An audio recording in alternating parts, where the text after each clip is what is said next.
ശുദ്ധമായ റമളാനായാൽ 4 കാര്യം നിങ്ങൾ വർദ്ധിപ്പിക്കണമെന്ന് ശഫീഉനാ റസൂലുള്ളാഹി.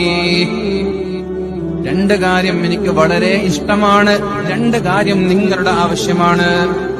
4 കാര്യം നിങ്ങൾ വർദ്ധിപ്പിക്കണം. അതിൽ 2 കാര്യം എന്റെ കാര്യമാണ്, 2 കാര്യം നിങ്ങളുടെ കാര്യം. ഏതാണ് എന്റെ കാര്യം? എനിക്ക് ഏറ്റവും ഇഷ്ടപ്പെട്ട കാര്യം ഏതാണ്?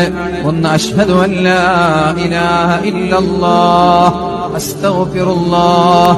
ഇത് എന്റെ കാര്യമാണ്. നിങ്ങളിത് പറഞ്ഞാൽ എനിക്ക് നിങ്ങളെ വല്ലാതെ ഇഷ്ടപ്പെടും. തുർദൂന ബിഹി റബ്ബക്കും, നിങ്ങളുടെ അല്ലാഹുവിനെ റബ്ബിനെ ഇഷ്ടപ്പെടുത്തുന്ന കാര്യമാണ് 2 കാര്യം. മറ്റേത് 2 നിങ്ങളുടെ കാര്യമാണ്. അസ്അലുകൽ ജന്ന, പടച്ചോനെ എനിക്ക് സ്വർഗ്ഗം തരണം. ഇത് അല്ലാഹുവിന്റെ കാര്യമല്ല, ഇത് ഞങ്ങളുടെ കാര്യമാണ്.